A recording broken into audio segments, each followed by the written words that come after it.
اے ایمان والو، صبر اور نماز سے مدد حاصل کرو، بے شک اللہ صبر کرنے والوں کے ساتھ ہے۔ اور جو لوگ اللہ کے راستے میں قتل ہوں ان کو مردہ نہ کہو، دراصل وہ زندہ ہیں مگر تم کو ان کی زندگی کا احساس نہیں ہوتا۔ اور دیکھو ہم تمہیں آزمائیں گے ضرور، کبھی خوف سے اور کبھی بھوک سے اور کبھی مال و جان اور پھلوں میں کمی کر کے۔ اور جو لوگ ایسے حالات میں صبر سے کام لیں ان کو خوشخبری سنا دو۔ یہ وہ لوگ ہیں کہ جب ان کو کوئی مصیبت پہنچتی ہے تو یہ کہتے ہیں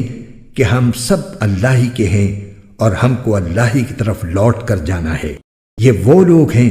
جن پر ان کے پروردگار کی طرف سے خصوصی عنایتیں ہیں اور رحمت ہے، اور یہی لوگ ہیں جو ہدایت پر ہیں۔ بے شک صفا اور مروہ اللہ کی نشانیوں میں سے ہیں،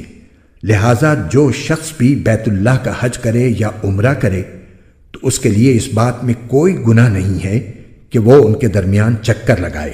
اور جو شخص خوشی سے کوئی بھلائی کا کام کرے تو اللہ یقیناً قدردان اور جاننے والا ہے۔ بے شک وہ لوگ جو ہماری نازل کی ہوئی روشن دلیلوں اور ہدایت کو چھپاتے ہیں، باوجود کہ ہم انہیں کتاب میں کھول کھول کر لوگوں کے لیے بیان کر چکے ہیں، تو ایسے لوگوں پر اللہ بھی لعنت بھیجتا ہے اور دوسرے لعنت کرنے والے بھی لعنت بھیجتے ہیں۔ ہاں وہ لوگ جنہوں نے توبہ کر لی ہو اور اپنی اصلاح کر لی ہو اور چھپائی ہوئی باتوں کو کھول کھول کر بیان کر دیا ہو تو میں ایسے لوگوں کی توبہ قبول کر لیتا ہوں، اور میں توبہ قبول کرنے کا خوگر ہوں، بڑا رحمت والا۔ بے شک وہ لوگ جنہوں نے کفر اختیار کیا اور کافر ہونے کی حالت ہی میں مرے،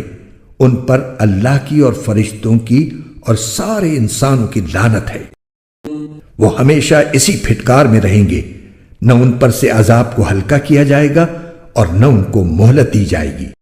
تمہارا اللہ ایک ہی اللہ ہے، اس کے سوا کوئی اللہ نہیں، جو سب پر مہربان، بہت مہربان ہے۔